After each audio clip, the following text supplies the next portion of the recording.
My name is Tony Chedrawee, and this is me. Hey, welcome back, everybody.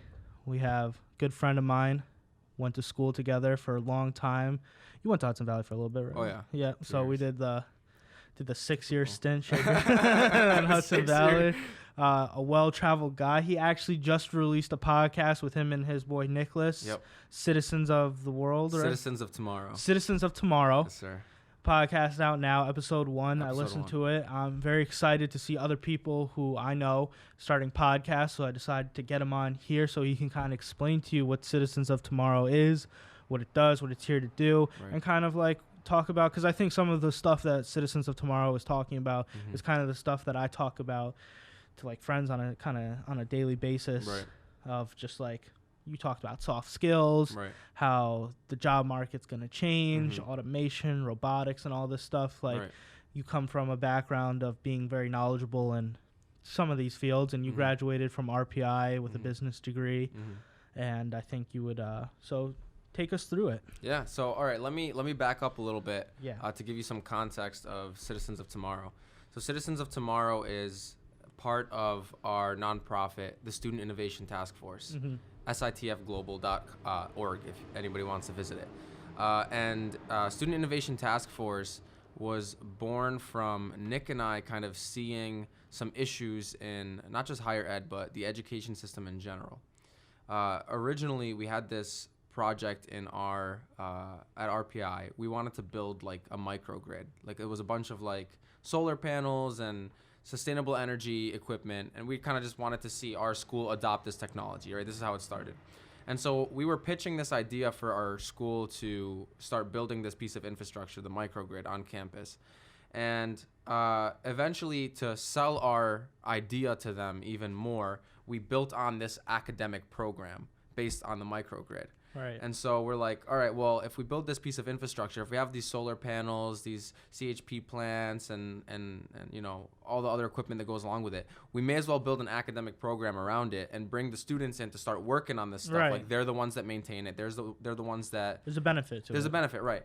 And so we created this thing called the Collaboratorium, which was kind of like this space, like this interdisciplinary space where people come together and they work on the microgrid. From, you know, you got the engineers, you got the business students, you got the computer science, everybody comes together and works on this microgrid. And we started talking about the benefits of that specific part of our program and how that's a great way to educate people because it's experience-based learning and they're collaborating in ways that prepare them for the workforce, right? Mm-hmm. So the more we started to develop this concept and we're starting to pitch this to RPI, we got to a point where we're like, hold on, like the real thing, like the gold here is the academic program itself. It's not the microgrid, right? So fast forward a couple years, we're like, all right, screw the microgrid. We're just gonna like break off the academic program and build this up. Mm-hmm. And so the specific problem we're trying to solve is that the academic system in the world is very slow. Like fundamentally, the system is lagged, right? So kind of like what we were talking about on our podcast, if you want to try to guess what skills are needed in the future, like you might be right, but you might be wrong. Chances are you're going to be wrong, right? Because nobody can tell. And everybody's always surprised. Like everybody always like, oh, like, if 10 years ago I knew that we'd be doing this or this or that. Yeah, like, yeah.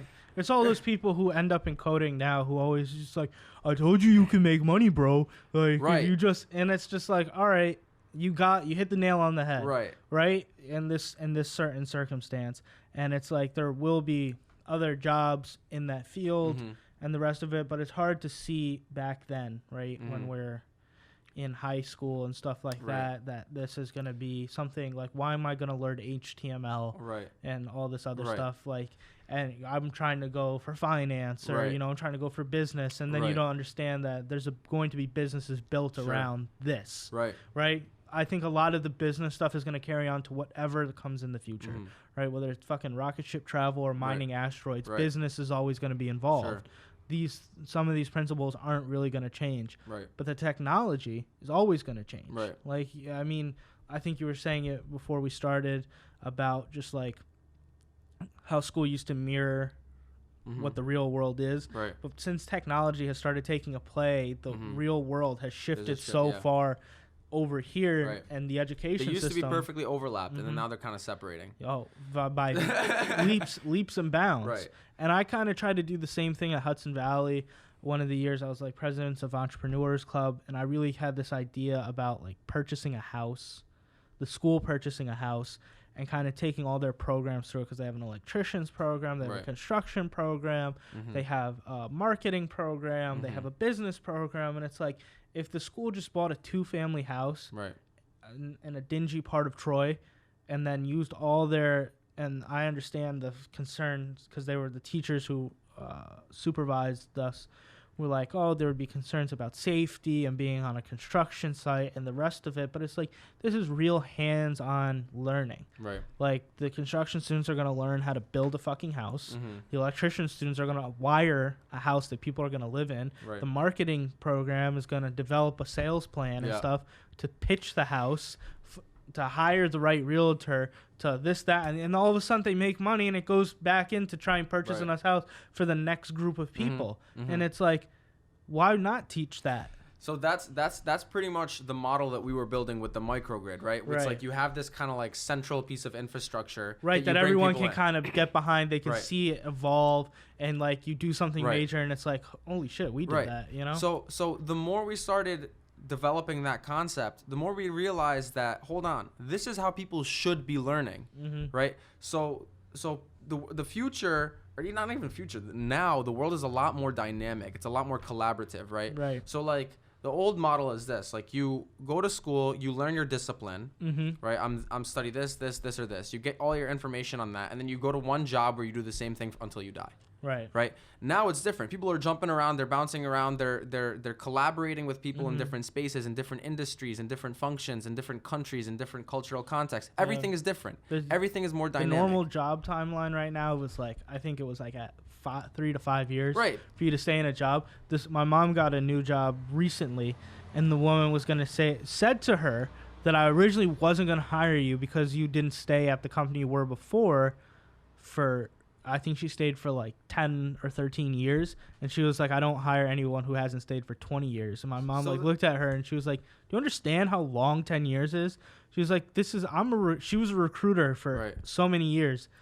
And she was like, people move job positions every 5 years now. Dude, and the world is even so much faster. different. Right. You know, you can be like a salesperson over here, and then all of a sudden you're the officer of some project over here. You work for a startup over here. Right. You know, they're switching. You know, there's so much opportunity. Like, why the hell would you stay in one place? Like, you know, I think it's astounding that the woman. It shows how far in the past that woman in that company is. Right. Like to be centered in that frame of mind of. That's like 1950s thinking, bro. Yeah. And like that would have made sense like back then when people did normally stay in mad jobs, and if somebody was bouncing around, it means either they're getting fired all the time or like they don't know what they want. They're not qualified or whatever. But in today's world, it's a lot different. People have a lot, you know, their skill sets are more broad, right? Specialization, like you can and you should specialize, but it looks different than how it looked 20, 30, 40, 50 years ago. Right. And so essentially we kind of notice all of these trends in the way the world is changing and how academia is not really synced up with that. And so we're developing our academic program around that. And specifically we want to target people in developing countries to bring about innovation. Because the one thing that we noticed is different. It's not just the way that people work and function that's changing, but it's the types of problems that the world is facing. Like if you look at like the United Nations like 17 Sustainable Development Goals, like the problems now that are facing us are different than what have faced us in the past. And those problems require a lot more collaboration. Those problems like global warming and poverty and hunger and slavery, which is still a big problem in the world, all that kind of stuff.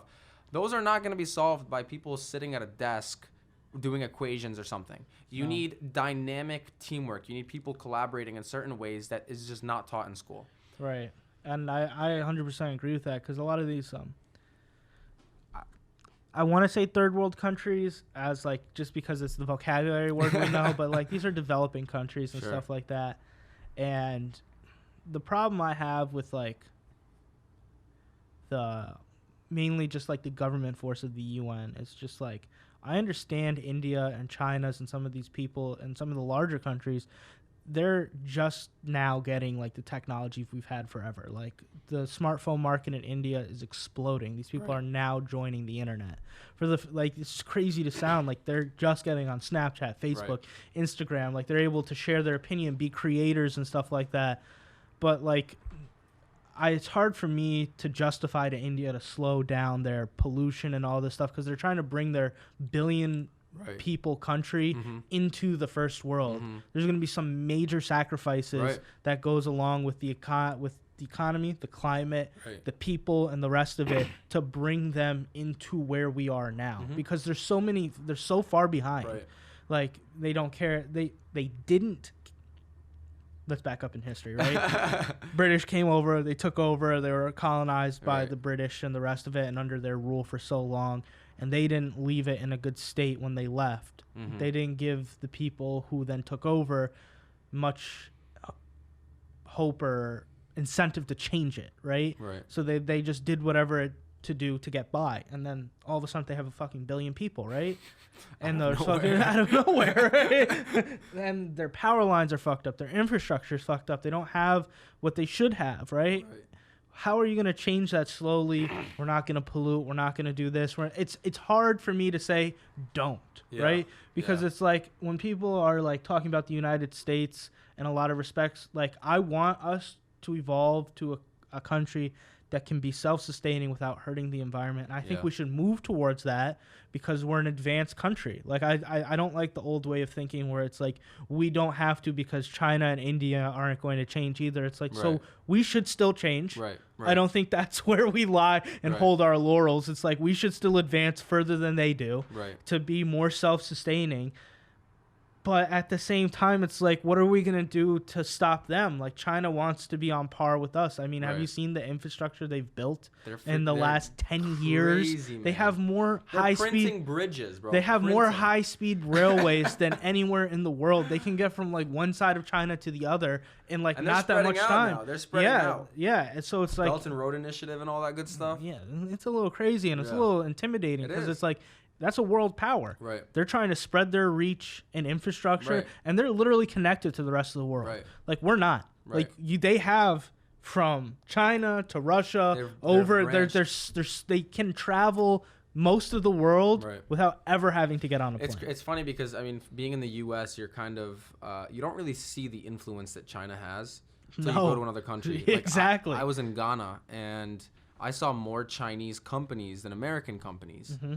And with this, Belt and Road Initiative, I mean, they set up these huge infrastructure projects in developing countries, and then these countries owe them certain amounts of money or goods or something to pay for it, and then they kind of default on it.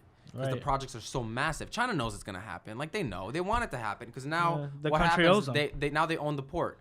So now China owns the port of Ghana, right? Of Ghana, or I don't know if that's the case for Ghana specifically, but right, like no, just Pakistan like and all that kind of stuff. And so their influence is kind of spreading out, right? And normally I'm not the kind of person that's like, okay, we need to fight their influence because like I don't really care too much, but like specifically in the case of China, you can kind of argue like, all right, I don't know if I want a country with like those specific types of morals like spreading out their influence all over the world, man. It gets tricky. It gets tricky right there because if you look at it and it's like they're trying to do well for their country, they're trying to do somewhat well for others, but then you see them stealing all this IP and intellectual property of other companies and stuff like that, and copying and pasting the stuff they do with face detection and monitoring surveillance. They have this new program or something coming out where it's like a point system that you report on your neighbors or something like that. They're like social credit scores and all that kind of stuff. So it's like now we're... And it's so I have it's like, do you really want that spreading? Like, do you want like their like the way they treat people, the way they monitor people, and they do facial detection on their citizens, and they know everything, and they oppress certain religious groups and ethnic groups and all that good stuff, and internet and the rest of internet censorship. Like, do we want them to? So it's like, in one sense, like I'm kind of like, I kind of prefer the U.S. to have sort of like a hands-off foreign policy. Like, why do we get involved in everybody's business, right? So I'm like, let's just keep to ourselves. But then I see something like China spreading out, and I'm like, all right, maybe it wouldn't be so bad. Right. If we try to like because counter that you hear a lot, and I think you hear a lot on the news, especially on like the conservative side of why are we giving money to other countries? They should do it themselves. It's like, okay, that's fine. They're gonna look for other ways to do it themselves, and you know China's gonna be there. You know who's gonna be there with a big fat stack of cash. China, and they're gonna be like, we'll give you the money. Right. You know, we just want it back in 10 years at a gajillion% interest. And you're gonna say yes. Right. And then because your people default, have nothing. We're gonna own the port, and exactly. You're gonna pay us tax. You're gonna pay us tax, and we're gonna put our tanks there and the rest of it. Right. This is not hard to see from a world leadership standpoint. And it's like, I don't want to call China an enemy of the state because we do good business with them. It's a great thing. We do lots of it's a great thing.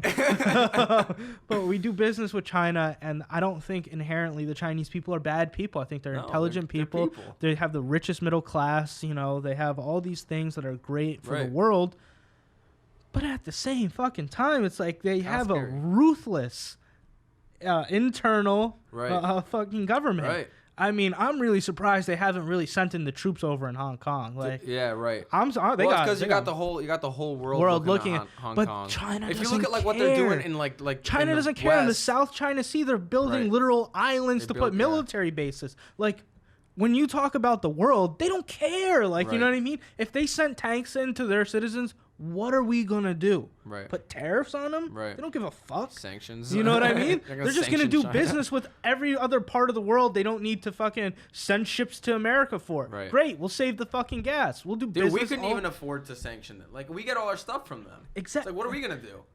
You know, like prices would literally double overnight. And that's what stresses me out about like people who are just so willing to criticize political figures. It's like, do you understand they're playing chess with nuclear weapons? Right. Like, one step here, we need to go over here. They're in Ghana. We need to go over to Zambia because of the oil fields and stuff like that. To settle a war so they can be on our side. Like, you know what I mean? Do you understand what's going on? Because I don't think the normal person does. Like, there are people who are playing in games much bigger than we even understand.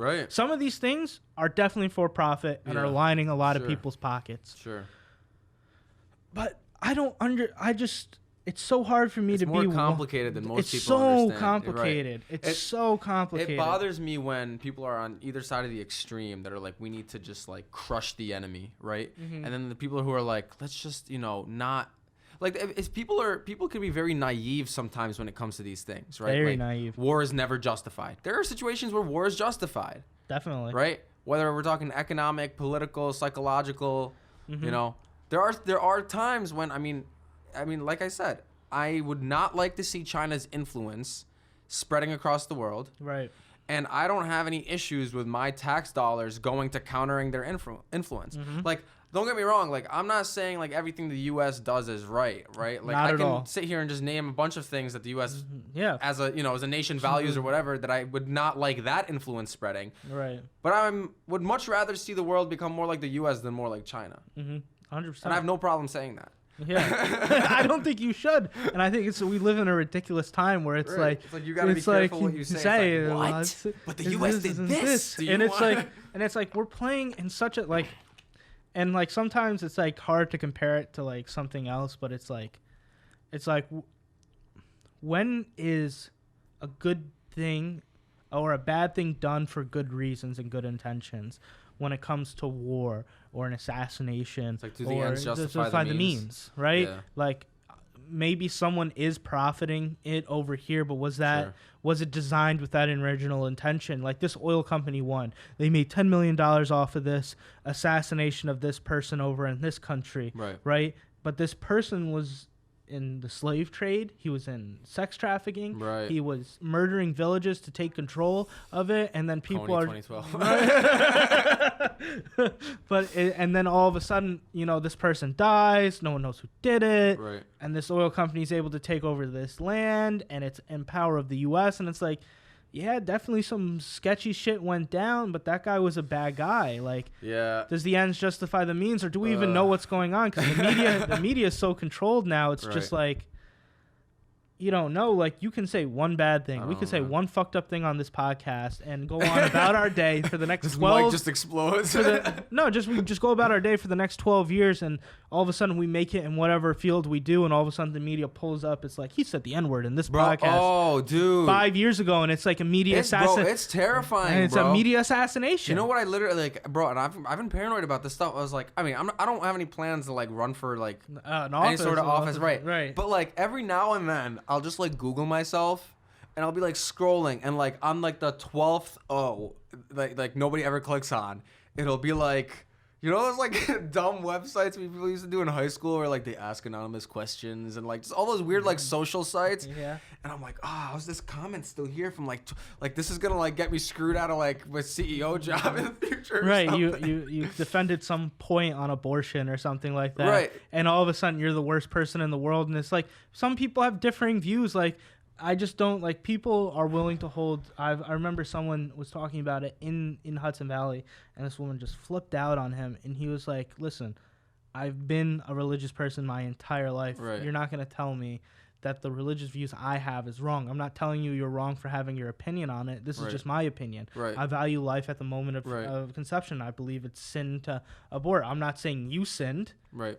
I'm just saying I believe if I did it, it would be a sin to me. And it's like, it's very easily comprehensible what he's saying. Right. You know what I mean? He's not telling her how to live, but it just turned into a whole thing, like, where it was like, it was awkward in the class for the next couple days, and you didn't see that kid. And I'm just like, did he drop the class or did he get in trouble? I don't know. Like, you know what I mean? Like, in today's world, he might have gotten in trouble for something that he said along those lines. And it's like, I don't understand why it's not okay to have differing opinion. People I feel are like too soft, man. And these are the things I'm saying, like, these soft skills of, like, someone's not going to agree with you. Like, I feel like a class should be in school of having people who have different opinions getting together and having a debate team. Like, well, there are people who aren't thing, bro. It's like, you see all this stuff, like, okay, and I get, like, all right, so, like, you know, you got some extremes to this. You got, like, the Ben Shapiros and, like, the Jordan Petersons. Are those, like, extreme people? No, but they're perceived. So here's the thing. It's like. I hate calling them extreme because, like, I don't think they're okay. Well, from my perspective, based on what I believe, I don't think they're extreme. I feel like they're actually pretty reasonable. They're reasonable. And I say that hesitantly because, like, I don't want your angry comments on your podcast. Okay. But, like, if you see kind of like what happened. All right, so, like, let's say Ben Shapiro's got some sort of talk scheduled at some university in California. And all of a sudden these kids are protesting and striking because they don't want him to come talk because they disagree with something he says. Right. And it's like, okay, I have no problem with protesting the fact that he says something you don't like, but you don't want him to talk. It's like, you disagree with him, so you think he should be cast out of the conversation. So you want the conversation to consist only of people that agree with you. How can you have progress if you just have a room full of people agreeing with each other? And how can you have your line of thought if you don't disagree? Like, what happens when someone comes up to you and says something that you don't think about? Right. Like, I've had plenty of people who I sit firmly in the middle. I feel like I am conservative when it comes to business. Right. I feel like I'm liberal when it comes to social problems. Right. I fall in the middle. Right. But I've heard some people say some things that are just like, when on a more liberal side when it comes to business, that I'm just like, I didn't even think about that. Right. Like, I feel like when you run a business, it should be basically for employees. Like, the business should do good for the business so it can support its employees. If the employees work good, I think they should be supported. Right. I think Howard Schultz, the guy who ran Starbucks, did an amazing job with that by paying these people. I think the guy who did 24-Hour Fitness, when he was first starting, paid his employees who ran the gyms, gym managers, an insane amount of money, like $100,000, $150,000 to run a gym, because he believed in his employees, and he believed that would pay back. If you want to work somewhere and they're paying you a good salary, it's hard for them to walk away. Right. It's hard for them to say you didn't support them. You become those employees become loyal to you because you've supported them. Right. Right? These are how businesses should work. I really don't believe it should be like you're a number. Like, I really hate businesses that are run. Like, when I was working security, it was like, you're a number, show up. Right. Like, you know what I mean? Like, I understand that in the form of, like, you need people to fill space because you contracted out 4 people are going to be on this site and to do X amount of walks around the site, but pay us Like, you want to, like, that you would like to be paid. Like, I'm not telling you to pay us $40 an hour or $20 an hour, but I'm saying pay $15 to $20 an hour for security guards. Like, if you're willing to pay, or if people in society are willing to pay fast food workers more, the people who are security guards who don't have weapons, like, should be paid just a little bit more to deal with just a little bit more of a hassle. Right. Like, and that's how I felt, but the company just doesn't feel like that. They're an international company. They have contracts to fill. They're not worried about the individual employee. And I feel like that's how you lose loyalty. Like, your employees are willing to do more for you when you do more for them. Right? If I do more for you, you're going to be like, when I ask of you, you're going to be like, of course, why wouldn't I? Right? It's a no-brainer to me. So when I lean a little bit more like in towards the middle when it comes to that, when I say I'm conservative, because it's like, if I have a business and I'm employing someone, I'm going to treat them fairly. I'm going to try and pay them as much as I can that makes the most sense. And when I get more, they'll get more, because you have to work for your employees. And other people would not agree with me at all in that statement. But I mean, that's how I just feel about that. When it comes to like these social issues, like healthcare is a slippery slope. I feel like when we talk about the country, I feel like we're a first world country. This is how I feel. Like, we are the cream of the crop. People fucking jump over fences and risk their lives to come into this country just to work at a fucking just to work at a fast food place and live in a shitty apartment that you would never take on your best fucking day. Just to be here. Like, I don't have a problem with per se healthcare, but I have a problem when it's like entitlement. Like, I feel like if you're a kid, you're born, and your parents can't afford health insurance, I believe kids should be covered to the age of like 22 or 23 when they actually can be taught and know what health insurance is and what you can do. I don't believe that it should be mandated. Like, I don't believe you're mandated to have health insurance, but I believe you should be fucking taught well and again that if you don't have health insurance, it's on you. But I don't want people dying in the streets. Like, it's like, take their health, make them pay for it. And it's like, there's a lot of people that can't pay for it right now, bud. I just don't understand that you don't understand that. And I'm willing to pay a little bit more of my money just to not have people dying in the streets like other countries. Like, even other developing first world countries have people just sick in the streets, poor in the streets. Like, I think it's unacceptable that California has this homeless epidemic. Like, obviously it's a policy problem, right? But we're a first world country. We should be able to we should be able to figure this shit out. Like, that's all I'm saying. Like, I don't understand. Like, I'm not saying bust them to other locations, but there's so much potential land that can be that's being developed, and other parts of the country that might need more workers. Like, why not put them on a bus if they all need jobs? Give them some fucking job somewhere in the middle. There are more empty houses in the U.S. than there are homeless people. I don't know if that's true, but that sounds. No, that's true. That is true. That's true. Oh shit! There are more empty houses in the U.S. than there are homeless people. Like, let that sink in. But it's not as easy as just saying, like, okay, then let's just put them in the house. It's not as easy. It's way more complicated because of this bureaucracy. And I'm like, this is one of the things is like, I'm not trying to make this political by any standards. I'm not trying to influence your vote in any standard. But I think this is why kind of Andrew Yang makes a little bit more sense to me. I'm willing to tear apart a government structure, like a foundation, like Medicare or Medicaid or something like that. Fire all those people in charge, fire the person at the top and the bottom and all the phone workers, and then take that fucking $500 million or $1 billion and then divide it among every person in the fucking country and be like, here, that we're not like, we were spending X amount of dollars on this. It doesn't fucking work because it's so much bureaucracy that is involved with it all. Like, let's tear it down and just give you the money. Like, dude, talk about bureaucracy. I saw this post on Facebook the other day where somebody was talking about like a health hack, and it's like if you're a diabetic and you need insulin, and don't use your insurance to pay for it. It's like how does that make any sense that you can just buy something without insurance and it costs less than buying it with insurance? No, like, I'm genuinely like I literally have no idea. And I couldn't answer that for you, and I think that's like, where is that extra, like, why does it even exist? I feel like that's prosecutable, honestly, because someone needs to be brought to court and ask these questions, because honestly, that's a good question. Like, why? And I feel like there's a lot of good and bad things. Like, I understand why the Affordable Health Care started, right? I'm not confused by it. I think it was a great notion. But all these presidents and all these politicians, what they do is for legacy. Like Obama's legacy was trying to be. It's a Trump thing. He just loved his legacy.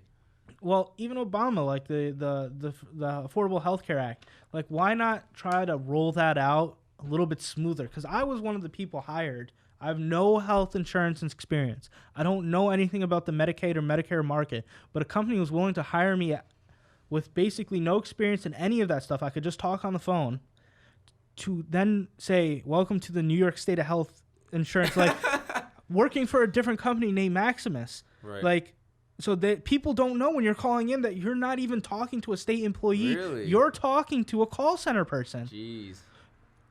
And I don't know. They're hiring ghetto people and people that don't understand and can't talk or do research better than I can. So you're not even setting the standard saying we're not going to hire this person. Right. We're going to hire and pay them a reasonable amount of money to talk on the phones about health insurance and kind of front like you're a state worker that knows these things.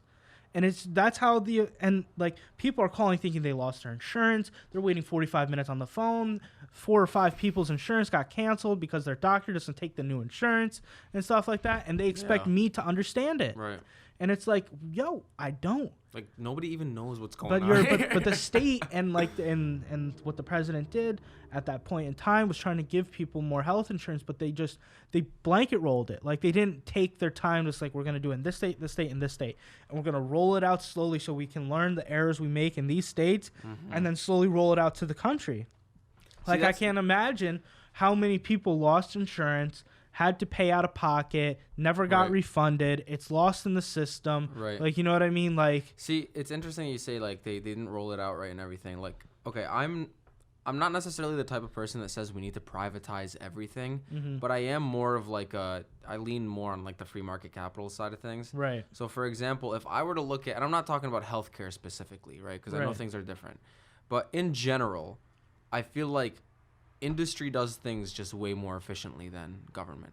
Because they have profit to make. Right. Like the government doesn't make money. Who are they accountable to? They don't make money. If they screw over tax dollars, they're still going to exist tomorrow, right? Exactly. So, but a bit. So, like for example, when I was working in, when I was doing like technology consulting, like there are certain ways that you roll out technology. Let's say, for example, Walmart wants to use a new ERP system, like which is pretty much their software that they use to like run everything, keeps track of their inventory, all that kind of stuff, right? Yeah. There's a few different ways they can do it. They can either just go all out and just overnight, boom, every single Walmart in the world is now using this software, right? That's like, call it like, I forgot what the word for it. They just do it, right? Or they can do, like they can phase it in geographically. They can be like, all right, every single Walmart in Texas is now going to do this. Right? Yeah. And then they learn the problems, and okay, now Texas and what's the state next to Texas? I don't know. Nevada. Arizona, something. I should know. New Mexico. New Mexico. The country's big. We got a lot of plans. Right. They can phase it out that way geographically. Or they can phase it out by feature. They can be like, every Walmart in the world is going to use this software, but we're only going to start with this small little tiny feature. And then tomorrow we'll let them use this feature and this feature. Like there's different ways to do it, right? Right. And they analyze. They like study. They're like, all right, well, you know. How much money are we going to lose during what? And they'll take the one they're going to lose. Well, it's not even how much money are we going to lose. They'll look at like how is it going to impact the employees for the errors, the impact on employees. It's a new system. The retraining. How's it going to impact the customers? We're going to have to train. What sort of technical infrastructure do we need? But that's why you see it, like you were saying, when companies release something new, even the fucking fast food companies, they're like, this is only in a couple stores in fucking New York, right? Right. For a limited time only. Like they don't roll it out to every single place because they don't know if it's going to work. Because they use the free market to validate the concept. If people aren't buying it, or if their system can't actually maintain it, then it's not going to work. And this is where the government lacks. And this is why I was like, for Obama, it's like he needed to get this out because this is his legacy. This is where his laurels are gonna lie. Right. Fine, whatever. It was a good idea executed very poorly. Right. For Trump, it's his wall. Right? I think border security. Yeah, that's true. I think border security is extremely important. I'm not saying I'm not against illegal. I'm not against immigration. Right. I'm not even against technically illegal immigration because if you're trying to get over here because your country's so bad and the gangs are the ones running the government and you need to get out because it's for your safety, you got to do what you got to do. You got kids, you got a family. I'm not gonna tell you not to do what you think is best for everybody. Right. But I do think it should be known that you're trying to do something illegally to get into the country. And I do believe that we should know who's coming into our country, especially in today's day and age where, you know, we see all these fucking school shootings and the rest of it. We don't need more problems than we have. I do believe the immigration system is broken as fuck, and I believe the fucking border wall money could have been better suited to fixing the fucked up immigration system. I don't think the wall is where the money needed to be spent. We could have spent less money developing a drone system that goes along the border. Yeah, we don't even... We want something tangible to show, physical like, look, wall. I did it. Exactly. The Obama physical. I did it. Like, I changed the entire healthcare system, right? It's all about incentives, right? So, like, his incentive is to get voted in again, right? Yeah. So, if he doesn't build that wall, what are his supporters going to say? Which he basically's done. Which he's basically done. And if he beats this impeachment charge, he's basically unstoppable. Like, you've tried on 2 different investigation tries to take this guy down, and you haven't succeeded. Like, how hard is it? Like, we see these movies all the time where government agencies are framing regular ass people with all these things, and you can't get one fucking guy.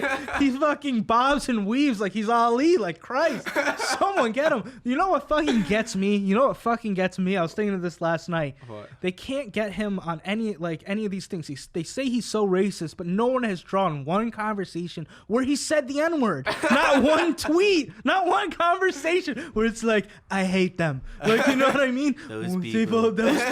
He's never said it. No one's ever drawn up one tweet. He's never, like, as a white rich person, you know he said it. He's just never said it around a camera or a microphone, and the fucking U.S. government and the people that want him out so bad can't even get that much. Honestly, bro, like, I've come to the point where, like, I'm like over politics, bro. So over, because now all fucking CNN, all you hear on CNN is like they're gonna fucking get him, and all you hear on Fox is like good fucking luck. Dude, I can't keep up with it, and like that's what I was saying. Like I don't know if we were talking about this before we started rolling, but like it makes me feel like a bad American sometimes, where it's like I don't even care anymore. Right? Like who's in office? Like okay, so there's certain things like I hold very strong values, and like I'm like, all right, if so and so gets into office, they're gonna do this, and I strongly oppose that. So, like, I feel like I should do something about that. But, like, generally speaking, bro, like, I just can't keep up with it, bro. And that's not even just a matter of, like, practically speaking, I can't keep up with everything that's happening. But, like, bro, it is emotionally draining. Yeah. Like, dude, there's studies that show, like, people who, like, watch the news and keep up with politics are more depressed. I bet, yeah. I can understand. I just don't understand how none of these fucking people haven't just taken to social media and be like, I'm going to start a podcast, I'm going to start a YouTube show, I'm going to start a daily vlog. Politicians? Yeah, like, why aren't you... Ocasio-Cortez, that's what made her so popular, bro, is because, like, all the politicians are, like, mad old. They don't even know what to do, right? Right. Ocasio-Cortez, like, think about it. Like, you got people in our government that have been there for decades and decades and decades, and, like, nobody knows them. Right. But you got like Ocasio-Cortez, who's like just came in, and like she's like one of the most recognizable names in politics in the U.S. Why? Well, first of all, she makes herself known. They anagrammed her name off the bat, AOC, right? Marketing. She's able to. I met her. Yes. I saw you take a picture with her. I saw. Real question. Yeah. She hotter in person? She looks about the same. She looks about the same. Yeah. I thought it might have been just like TV or something. I was like, she looks pretty attractive. But then I saw her in the picture and I was like, I think that's TV. I didn't even know her. She was walking. Where was that? I was in Reagan Airport. I was doing visit for work. And I like walked by her and I heard a bunch of people screaming like, AOC. I was like, what is even? And then I was like, wait a sec. Before I even turned around, I was like, I'm in Reagan Airport and they're screaming, and I just knew, and I turned around and there she was. And like people were like walking up to her, and like, dude, like I'm not really a fan. Like I don't really care for her policies. Right. I like her energy. Right. I love her energy. Right. Her energy. I love her energy. I like how much she wants to like stop corruption and like that she actually cares. Like I'll recognize that she actually cares. I just don't think she's like doing it right. But like still, I was like, I want to get because like, and this sounds so like superficial, but like never in my life have I met like a famous person. Right. And like every time I go overseas, bro, whenever I go to Lebanon and like Ghana, like people think that there's famous people walking around everywhere. Right. And like people are always asking me like, no, I've never met. Like, the closest I've ever come is like I saw Steve Irwin on a float in the Macy's Day Parade when I was like 6. Yeah. That's the closest. So I saw AOC. I'm like, I am getting a picture with AOC, even if I disagree with her. So I was just like, come here. Yeah. That's great. That's good that you met her. But I don't understand like some of these politicians like you only have X amount of time to explain your position. Like, you need to get your position out there and so well explained with different people that view it differently. Like, I don't understand, like, some of these things. It's like, if AOC was more, I don't know how to say it properly, but had more of the energy to try and not debate, but have a conversation with people that don't agree with her.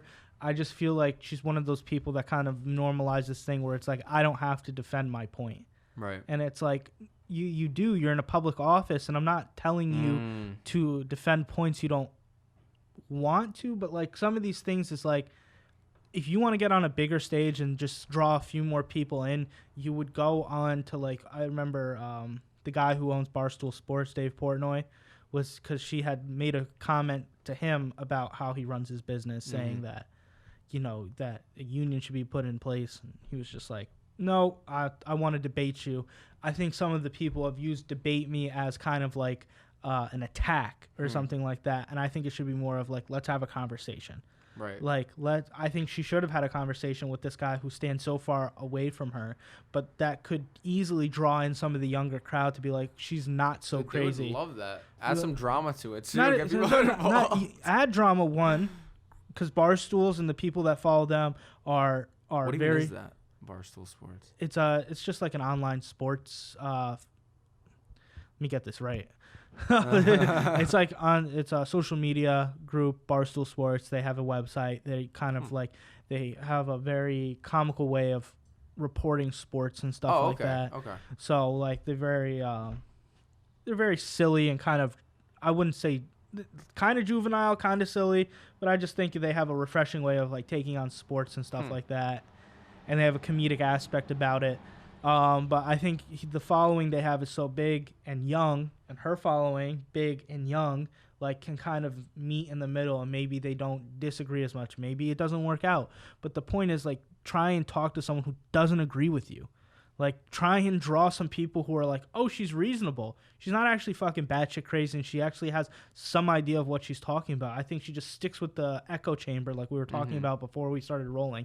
If you only have people telling you you're right or only sound like you, you're never going to progress. Right. Like, it's going to just stay where it is. And it's like, that's how I see politics in America right now. It's like, I'm either going to be offended or I'm going to be whatever the other side is. Right. And then the middle is just like, we're the Nazis, right? Like, we're the people who are just like, why can't we have some of this and some of that, right? Why can't I have salt and people pepper? on both sides of the extreme see you as extreme when you're in the middle. Right. Like if you're not with them, you're against them. Right. Like, I could take it easy. Yeah. Can we all just calm down? Right? Like, what? We need like a national holiday. What happened? Like, calm down. What happened to not talking about politics? Yeah. You know what I mean? What happened to you don't talk about politics and religion? Now it's the only thing you talk about, right? It's like, oh man. I don't know, bro. Like, and honestly, like, this is why it just comes at the end of the day. It's like I talk about this stuff. And, like, I have my opinions, but then I'm just like, I don't know how the world works. I don't know what's going on in the way. I think we do know how the world operates in some respects and what you're trying to do, trying to loop it back. But, like, we kind of see it's like we see the trend of we understand and we like long-form conversations, like podcasts. We understand and we think that people need to adapt and come to some of the future stuff with, you know, social media and branding and stuff like that in a business sense. Like, we can be independent because of the internet. Right. And I think it's important to kind of chase ideas and creativity to try and bring the market into the next phase. Right. Like right now, we have trouble getting our kids to pay attention and stuff like that to the traditional way of school and thinking. Like, I think we have to, in some ways, break that mold. Like, we have to figure out how kids learn. Like, I think it's being more hands-on and handing children more responsibility. Right. Like, if you tell them they're responsible for putting out the papers in the morning or coming in early or handing out X, Y, and Z, like, this is your responsibility. Like, I think kids take a lot more pride in that. Experience, man. Just being prideful about what you do. Like, if you come in and everything's already done for you, like, you don't give a fuck. Right. Like, I could tell I have a kid, right? I have a son, right? He comes in and it's like, if dinner's already made, He's like, great, I'll eat it, right? But how old is he now? He's 6. He's 6? First grade. Jeez, man. Yeah. That's crazy. Yep. That's crazy. crazy. So I see this stuff on the first-hand basis. It's like, why is the school doing this? Right. Like, this year, they couldn't even get enough senior football players in high school to play on the varsity team in Rensselaer. Really? They had to cancel the football year. Really? Yeah. Like, just Weird. let that sink in. Like we're advancing so far ahead of like some of these things, and you can't motivate kids to go out and play this sport. Now, it could be because the kids are lazy. It could be because they don't want to fucking bust their brains and cut full contact sport. Right. Like, could be a lot of different reasons, or they could just not feel the pride of like, there's not good coaches, there's not good facilities, not good uniforms, there's not a good community base. There's a lot of things that go into it. But I feel like if you're not able to draw kids to play football, right, at a senior level, like, hey, this is before you go to fucking college. Like, right. None of them are thinking to be doing it. None of them are thinking of even going to college for football. It's very evident. Right. So what are you what are they going to school for? Right? And it's just like, we need to put in these programs, like I was saying, BOCES, used to teach kids how to, like, if you want to cook, go cook. Like, let's put you in a scenario where you can learn how to cook at a good and advanced level, depending on where it is. Like, let's talk to these businesses in the towns and in the community to kind of help move it forward, like, you know, teaching job skills and stuff like that. Mm-hmm. Like, the thing is, like you were talking about automation, like, we don't like automation, like, as far as what I've understood and listened to Andrew Yang about, which I think he's very brilliant about, is like the truck drivers are at risk, store clerks are at risk, like, dude, everything is at risk. A lot of things are at risk. There's a lot of things. I hear about the robots cooking, and it's like, I believe they can, but I just believe the human element is what makes a lot of this stuff. Dude, I feel like we say that now, but we're gonna be surprised. Like, it will be surprising when it changes. See, like, the automation and the robotics, of course, it starts out with like weird random manual tasks, mm-hmm. but where it gets scary is with AI. Mm-hmm. Because AI can like mimic human creativity. Like, you can see these paintings made by AI. You can listen to songs, read essays and novels written by AI. Mm-hmm. So it's like, they're coming for jobs that we used to think, like, there's no way you could build a machine that's going to write the script of a movie. Right.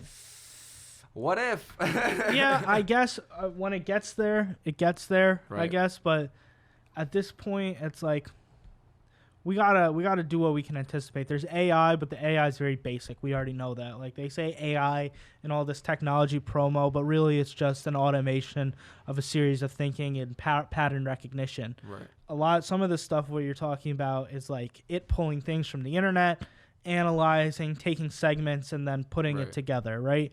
So in that case, it's not really being creative. It's just following a sequence of programming. Right. But when it gets to that level, yeah, we might be a little screwed on the job front. But at that point, I mean, what is there to do? Do we limit it? Because I'm not a person to say, like, don't bring it on, like, don't bring automatic trucks. I'm like, bring those. No, I love it, bro. Yeah, like, I think that's great. I think we should embrace. Like, it's tough because a part of me feels like we should embrace it, but I recognize that there is kind of like a potential economic. Mm-hmm.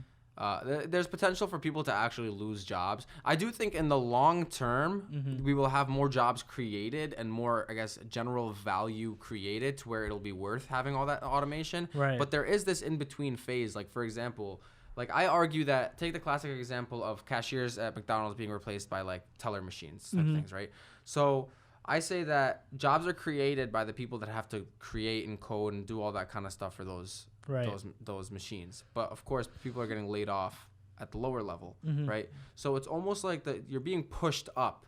It's like you're being forced to learn skills that are harder and harder for, like, machines and robots to do. Right. Yeah. And that's even kind of like what Nick and I are trying to do with the Student Innovation Task Force. I was hearing you guys talk about there's people that are machines that are coding themselves now. Well, right. Well, yeah, literally. Yeah. You got code that's making code, right? So where you're safest, and I say safest, not safe, because, like, who knows what's going to happen in 50 years. Yeah, who knows. Where you're safest is focusing on either really hard technical skills that a machine can't do yet, mm-hmm. or learning how to manage and run the systems that we're creating. Right. And specifically managing the human to machine interaction. So we're creating all of these machines and systems that do certain things, but they still have to interact with humans. Like at the end of the day, they have to interact with humans.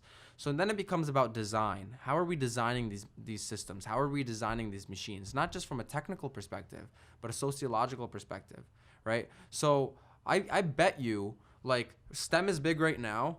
20 years from now, we're going to be like, all right, STEM is cool, but like, let's study anthropology. Let's study sociology. Let's study this. I think that's big right now. But I think what we're doing, this podcasting, video creation space, schools are so far behind that. Like, to be able to teach kids, like, hey, like, you're able to have an opinion and put it out there, but it's how you say it, the production you put behind it, the effort you put out in marketing to get your voice actually out there. Like, there's a reason why, the fuck's her name, Greta, whatever, was on the global warming summit, because she was able to create enough attention in her brand to be able to do what she does. Am I saying she's a little misguided and lost? Not really. She's a kid. She's passionate about what she's passionate about. Like, she's 16, right? Yeah, I don't know how old she. I think she like sailed over here. Yeah, sailed over here. Like, she's doing things that are a little bit more difficult than I do on a fucking daily basis. Who am I to tell her what to say and how to say it? Like, people are like, oh, she was reading a script. I was like, what if she wrote the script? Right. Like, Dude, if I'm talking to the UN, I want to read a script. Are you kidding me? Like, I don't like. She's a child. I was very passionate about things when I was younger. Like, she can be passionate about whatever she wants to be passionate about. Well, you know what really bothers me is I've seen people make the argument, like, people are like, I don't know why people are so angry with her, right? She's a 16-year-old kid, right? Yeah. But I see these posts online. They're like, this girl has, like, Asperger's or something. Like, shame on the UN for using this girl with disabilities to run their agenda about global warming. I'm like, are you kidding me? Like, if this girl has, like, good for her for, like, you know, if she does, right, like, who's to say she doesn't want to be there? Right. Like, no like people are acting like, oh, people are using her for their agenda. It's like, she's the one that started the movement. Right. Like, she wants to be used. Like, she's using herself. Right. Like, it's just horrendous. Blows my mind. Yeah. It's just like, give a kid a break. Like, the people who are like the kids from Parkland who wanted gun reform and the rest of it. Right. I was like, and people are like, kids don't know what they're talking about. It's like, they kind of lived through a school shooting. Like, I'm not telling them to go out and make policy. Right. They're just sharing their experiences, hoping that policy will change with them. And it's like, I don't necessarily mind that. And I understand the Second Amendment people are like, they're trying to take our guns. It's like, they're just trying to share an experience they had that was terrible because of something, and they want policy to change so they can prevent something like that. I don't know what policy that is. I don't know if taking the gun away is necessarily the thing that's going to stop the school shootings. Right. But something has to change. It can't just not, right? Yeah, like, I agree. So, like, I don't agree with what they say from a political perspective, right? Like, I have my own opinions about what's the best way to solve that issue, right? But I think that, I mean, think about this, right? You got, like, imagine you got, like, a family sitting at home watching the news together, and then those kids come up, or, like, Greta comes up on the TV, and then the parents are just like, oh, these kids shouldn't be doing this, these kids shouldn't be doing this, right? Mm-hmm. What are they teaching their children? They're teaching their children that their opinions don't matter, that they can't actually make an impact in the world, that they're just going to get shut down. Like, even if they're wrong, let them talk so they learn how to form an opinion. It's amazing that, like, parents are willing to, or just, like, people are willing to not let people be wrong. But in the business sense, you can be wrong fucking 40 fucking times, run 3 or 4 businesses into the ground after raising millions of dollars in capital, and all of a sudden you hit a home run on your 5th, and that's all people know you for. I'll take that a step further. I'll say in the business world, it's not just okay to be wrong. I say that the people who are successful in business are the ones that learn how to be wrong.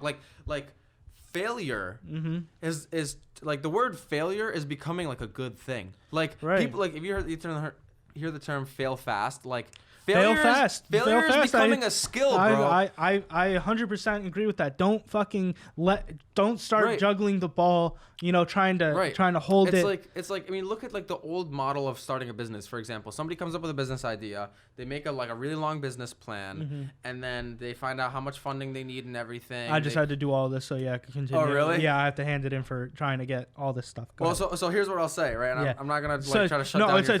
It's so old school and stuff. It's so old school. I'll tell you why. Is because there's a lot of risk and assumptions.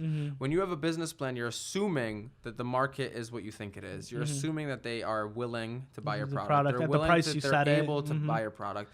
You're assuming that the systems that you've created can maintain the business. You're assuming that you can manage those systems properly. There's a lot of assumptions. Yep. And when you have assumptions, there's risk.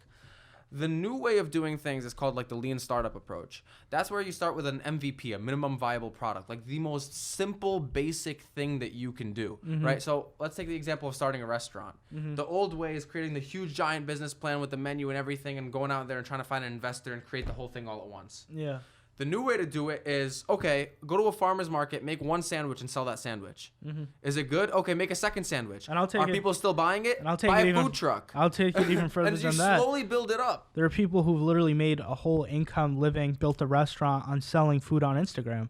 Just boxes of food from their kitchen that look better than the restaurants. Well, that's what I mean. It's all lean startup. Yeah. If you can't, and like I said earlier, this is what the internet's done. Much like what Gary Vee has said, like it's everything is just is a level playing field. Like you can start at zil, you can start at nothing, right? You know, and work your way up to where you want to be, how happy you want to be, where the risk you want to take, and the assumptions about it.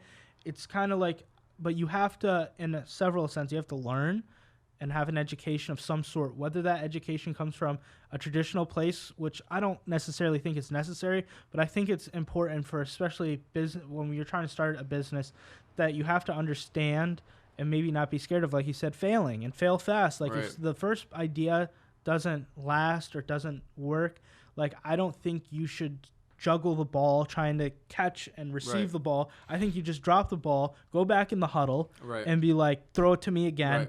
Like, try the next play. Yeah. Like, there's no reason to juggle one pass when you might catch the next six. You just got to start something Yep. and create it lean and small enough to where when you do fail, not if you fail, like when you fail, you're able to pivot.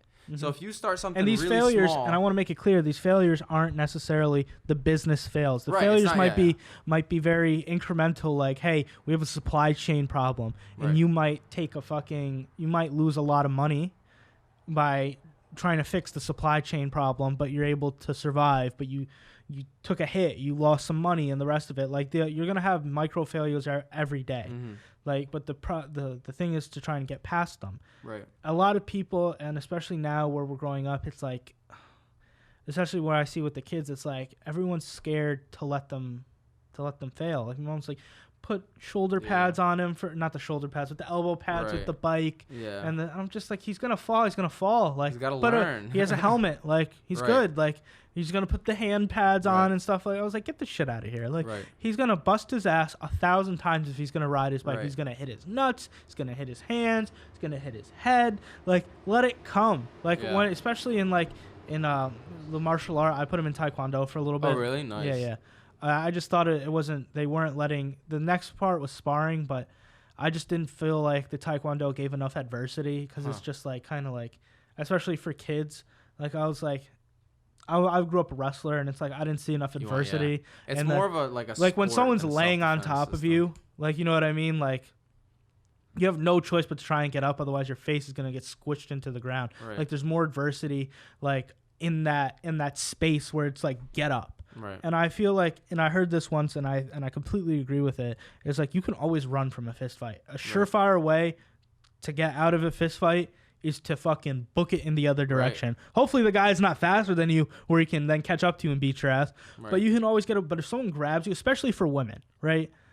We fear, especially if I had a daughter or a woman, or even like Levi now, like, to be sexually assaulted and not be able to do anything because they've pinned your hands and you can't get out.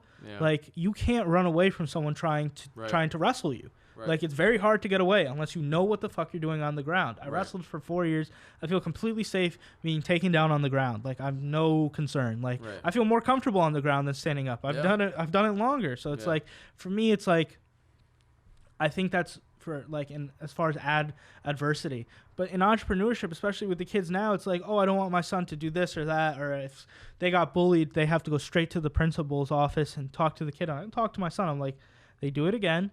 And tell you should go through it. You know, you got to go through the proper procedures, you know. But if they do it and you're feeling threatened, bodily harm, the rest of it, I was like, you got to defend yourself. You got to be willing to punch, to kick, to wrestle until someone comes over and stops it. Otherwise, you're just going to be taken advantage of. Dude, I remember my mom when I was younger, she told me, like, if anyone ever hits you in school and I find out that you didn't hit them back, I'm going to beat you when you get home. Right. It's just like, it's the simple thing of just like, defend yourself, defend your honor, defend your name. Yeah. And I feel like that's kind of been lost in the, like, what we try to baby these people and these children into, like, don't be offended.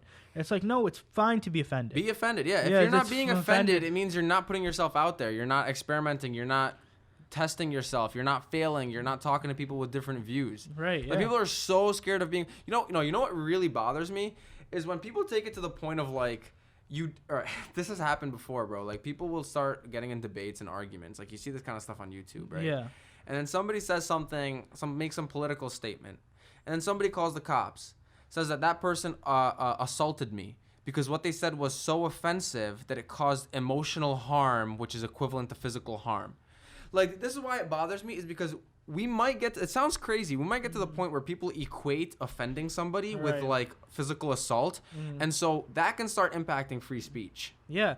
And that's the craziest thing is, like, I feel like in a lot of respects, like, we need to be able to instill in our kids again, like, the right way of going about it. Like, you know, you can be offended and walk away from it and, like, kind of deal with it in your own way where you don't have to, like, call the cops or just, like, this cancel culture type of thing where it's like, I gotta put this out on social media that you've done this to me. You've wronged me in some sort of way.